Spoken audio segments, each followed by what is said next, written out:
Hello, my wonderful friends, and welcome back to the neighborhood. Welcome back to the fence where we lean over and whisper the things that the mainstream media is absolutely terrified to say out loud. Grab your tea, or maybe grab something stronger, because what we are about to discuss today isn't just a bombshell. It is a nuclear explosion that is currently ripping through the meticulously manicured lawns of Montecito, and frankly, sending shockwaves right through the corridors of Buckingham Palace. We have always known, haven't we? We have always had that gut feeling, that little voice in the back of our heads whispering that the fairy tale of the blind date, the I didn't know who he was routine, was absolute, unadulterated rubbish. But now, thanks to the Duchess of York herself, Sarah Ferguson, our chaotic, unpredictable Fergie, the truth is finally, undeniably bubbling to the surface. And let me tell you, it involves Prince Andrew, it involves the Yacht Girl whispers, and it involves the woman we have all come to see for exactly who she is, Rachel Meghan Markle. Now, I know you guys are excited for more Bird, but before we delve into further discussion, if you haven't subscribed, come on guys, what are you waiting for? Hit like, subscribe, and ring that notification bell ASAP. So, now let's just rip the band-aid off right now. The narrative we have been fed for years, that Meghan was just a humble, starry-eyed actress who stumbled into Prince Harry's life by accident, is dead. It is buried. And Fergie is the one standing over the grave with a shovel. It started with just a few words, a slip of the tongue, or perhaps a calculated move from a woman who has survived every scandal the royals have thrown at her. Sources are buzzing, and the tea is piping hot.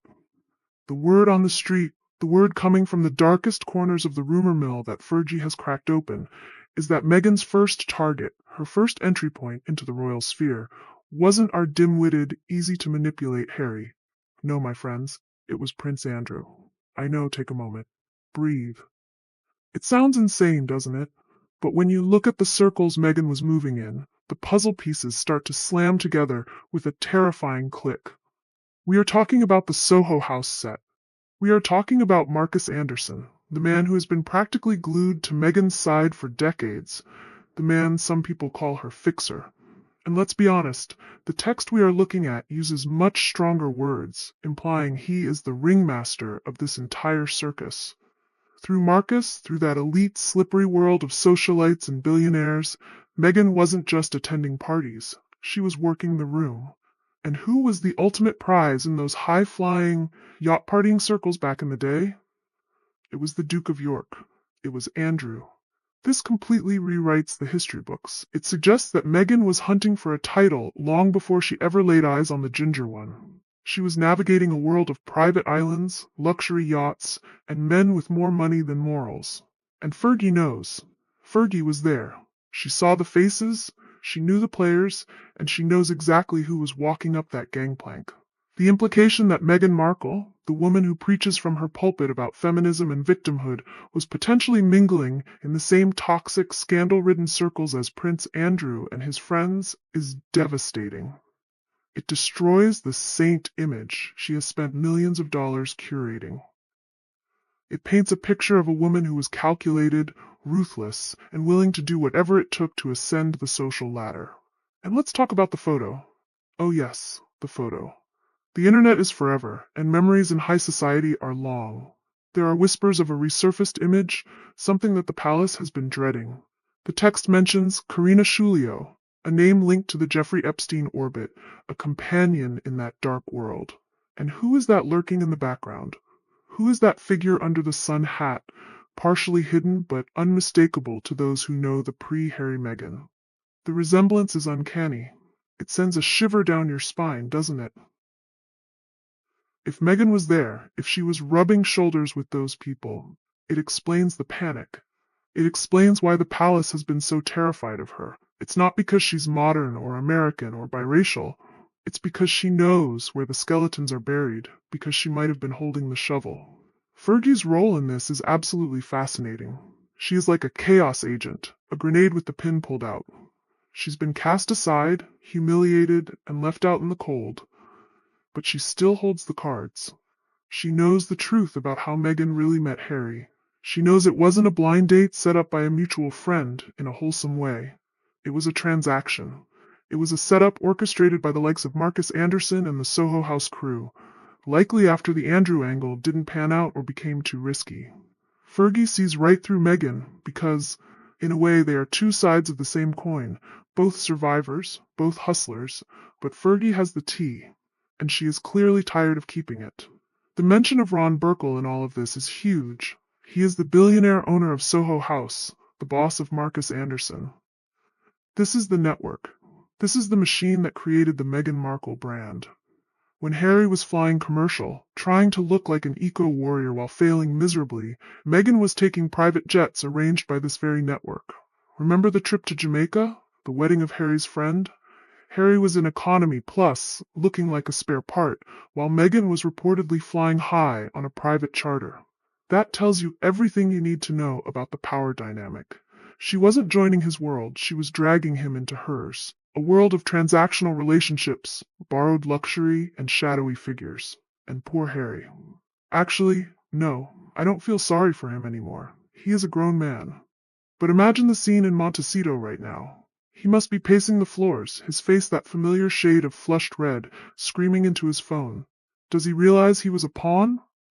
Does he realize that his wife's past is a minefield that is about to blow his remaining reputation to smithereens? If Fergie's insinuations are true, Harry wasn't the love of her life.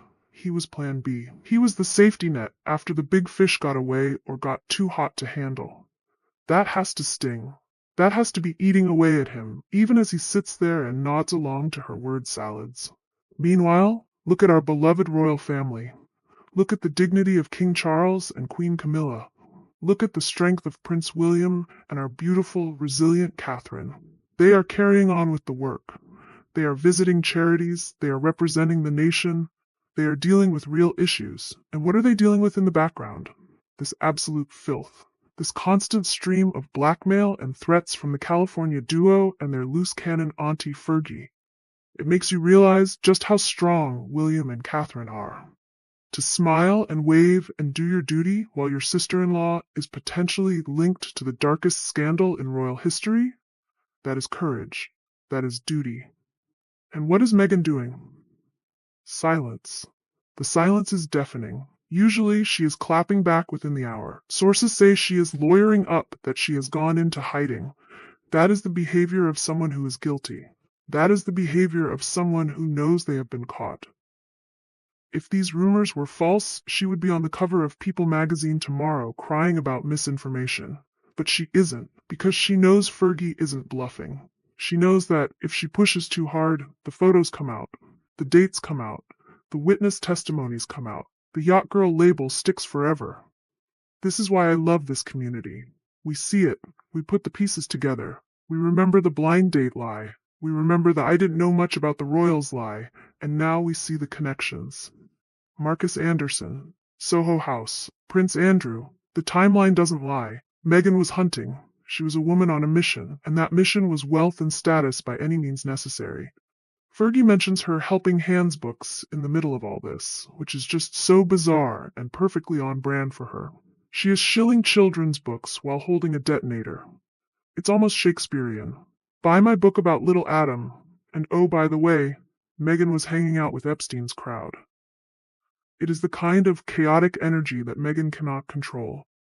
Meghan likes scripts. She likes planned interviews with Oprah, where the questions are soft and the lighting is flattering. She cannot handle a loose cannon like Fergie, who has nothing left to lose. The palace is undoubtedly in crisis mode behind the scenes. They are probably trying to figure out how to distance themselves from Andrew even further, while simultaneously keeping a lid on Meghan's past connections to him. It is a nightmare scenario for King Charles. He wants to slim down the monarchy, he wants to move forward, but the ghosts of the past keep dragging him back. And it is all because they let a viper into the nest. They opened the door to someone who viewed the monarchy not as a service, but as a networking opportunity. But here is the thing that gives me hope. The truth always comes out. Always. It might take years, it might be messy, but it flows like water, it finds the cracks, and the cracks in Meghan's story are turning into canyons. The humanitarian mask is slipping, and underneath we are seeing the social climber who would step over anyone, even her own father, even the Queen, to get what she wants. We need to support William and Catherine more than ever. They are the future. They are the ones who have to clean up this mess.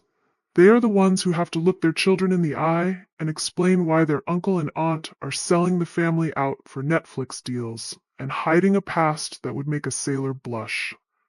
We stand with them. We stand with the working royals who actually give a damn about this country and its traditions. So as we watch this unfold, as we watch Fergie drop her hints and Meghan hide in her mansion, let's remember one thing. We were right. The haters, the trolls, the critics, we were right all along. We saw the falseness, we saw the acting, we saw the strings being pulled, and now the rest of the world is starting to see it too.